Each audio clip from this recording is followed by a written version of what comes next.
Class 10 English medium की poem the bridge builder के question answers को देखेंगे। द ब्रिज बिल्डर ये जो पोएम है ये विल एलन ब्रूमगल के द्वारा लिखी हुई पोएम है। इस पोएम को हम इसके पहले वाले वीडियो में 2 पार्ट में पढ़ चुके हैं। इसके कुछ क्वेश्चंस हैं जो आज हम यहाँ डिस्कस करेंगे। मैं हेमंत विश्वकर्मा श्री उमा विद्या मंदिर उच्चतर माध्यमिक विद्यालय हाटपिलियर।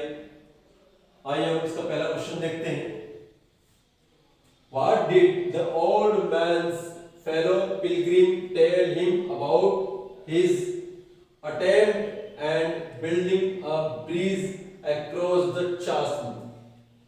देखिए यहाँ पूछा गया है कि how did the old man's fellow pilgrim, जो ओल्ड मैन था जिसने ये उस चास्म पर एक ब्रिज बनाया था, उस के पीछे एक पिलग्रिम भी आया हुआ था। तो यहाँ वो पिलग्रिम जो है वो जब ये ओल्ड मैन जो है उस चास्म को क्रॉस करने के लिए ब्रिज बना रहा था, तो इस पिलग्रिम ने जो है उससे क्या कहा? आंसर देखते हैं इसका। The old man's fellow pilgrim told him that he had already crossed the chasm. Now he would not cross it again. He was just wasting his labor. देखिए उस पिलग्रिम होता है जो उसके पीछे आया हुआ, वो जो तीर्थ यात्री था, उस ओल्ड मैन के, उस तीर्थ यात्री ने उस वृद्ध व्यक्ति से ये कहा कि the old man's fellow pilgrims told him, जो ओल्ड मैन का जो फॉलो पिलग्रिम्स था, जो ओल्ड मैन है जो उसके पीछे जो पिलग्रिम्स आया था, उसने ओल्ड मैन से ये कहा कि he had already crossed the chasm, कि तुमने जो है इस चास्म को पार कर लिया है, अर्थात इस घाटी को पार कर लिया है। Now he would not cross it again, और अब कोई तुम्हें दोबारा तो इसको पार करना नहीं है। He was just wasting his labor, और वो कह रहा है कि तुम सिर्फ इसको बनाकर यहाँ पर सिर्फ अपनी मेहनत बर्बाद ही कर रहे हो। ऐसा उस पिलग्रिम ने उस ओल्ड मैन को कहा। ये पहला क्वेश्चन था। दूसरा क्वेश्चन देखते हैं। What did the old man tell his fellow pilgrim? अपने फेलो पिलग्रिम को उस वृद्ध व्यक्ति ने क्या कहा? पहला प्रश्न जो है उससे जुड़ा हुआ इसका आंसर है। पहले प्रश्न में जिस प्रकार से उस पिलग्रिम ने, उस तीर्थ यात्री ने उस वृद्ध को कहा कि भाई तुम तो इसको क्रॉस कर चुके हो, तो तुम फिर यहाँ पर इस ब्रिज को बनाकर अपना समय क्यों बर्बाद कर रहे हो? तो इसका जवाब वो जो है इस दूसरे क्वेश्चन में देता है। दूसरे क्वेश्चन में ये पूछा गया है कि जो वृद्ध था उसने उस फेलो पिलग्रिम को, अर्थात उस तीर्थ यात्री को जो है क्या जवाब दिया? The old man told his fellow pilgrim that the bridge was not for himself but for the young man who would follow him.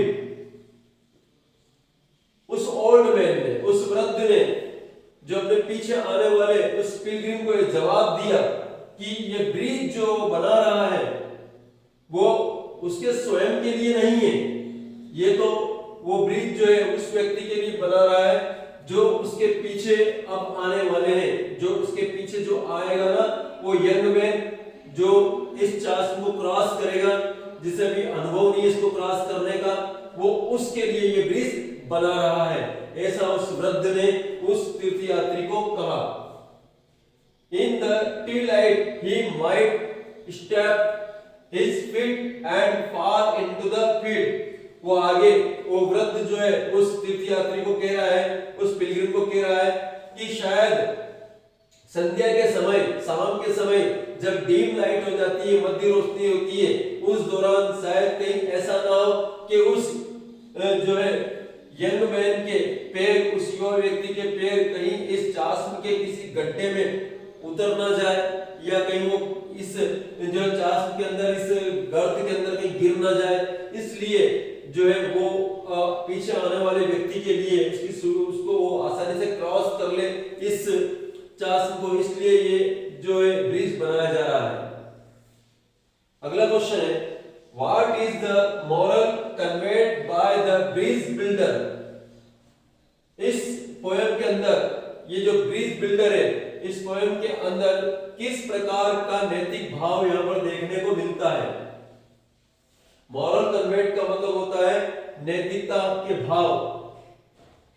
Answer देखिए, the old man conveys the moral of being good. या इस poem के अंदर ये जो वृद्ध जो bridge बनाता है, ये इस ब्रिज को इस उद्देश्य से बनाता है कि जो उनके बाद जो भी इस शास्त्र को क्रॉस करेगा, अर्थात उनके बाद जो भी इस घाटी को पार करेगा, वो आसानी से इसको पार कर लेगा। इस उद्देश्य से वो जो है ब्रिज बनाते हैं। तो यहाँ ये कहा जा रहा है कि the old man conveys the moral of being good. यहाँ इस पोएम के अंदर जो है ओल्ड मैन जो है, ये वृद्ध व्यक्ति जो है, ये एक अच्छे होने के नैतिक भाव को इस पोएम के माध्यम से बता रहे हैं। आगे जो है इसके अंदर ये बताया जा रहा है कि we should be generous and helpful even to the strangers.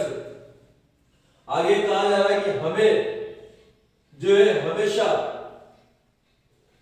Generous कृपालु होना चाहिए, दयालु होना चाहिए, एंड हेल्पफुल, और हमें जो है मददगार साबित होना चाहिए, इवन टू द स्ट्रेंजर्स, यहां तक कि दूसरों के लिए भी जिन्हें हम नहीं जानते हैं, उन अजनबियों के लिए भी। Selfishness of attitude should not be welcomed in any case.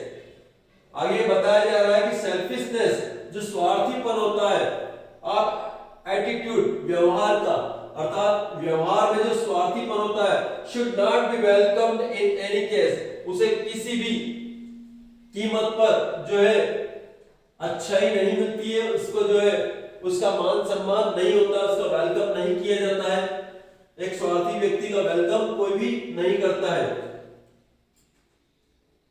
We should be concerned about the safety and welfare of others.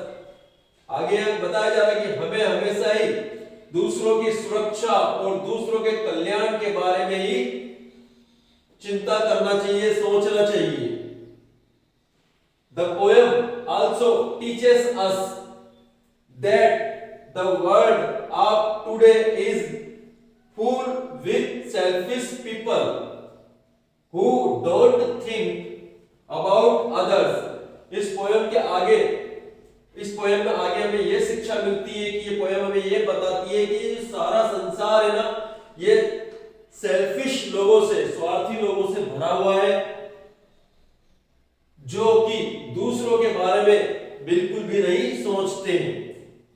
In such a world, we need more people like the bridge builder। और आगे poem में कहा जा रहा है कि हमें इस प्रकार के युग में ये जो ब्रिज बिल्डर है, इस प्रकार के लोगों की आवश्यकता है, जो दूसरों के बारे में सोचते हो, दूसरों के रास्ते के पत्थर उठाते हो, दूसरों के रास्ते को साफ करते हैं, सुरक्षित करते हैं, वो ऐसे हमें वृद्ध, जैसे इस पोएम के अंदर वृद्ध व्यक्ति जो एक ब्रिज बनाकर और एक अच्छाई को पेश करता है, इस प्रकार के व्यक्तियों की आवश्यकता हमें है। इस प्रकार से हमने देखा ये 10th क्लास की जो पोएम थी द ब्रिज बिल्डर, उसके क्वेश्चन आंसर से। Thank you.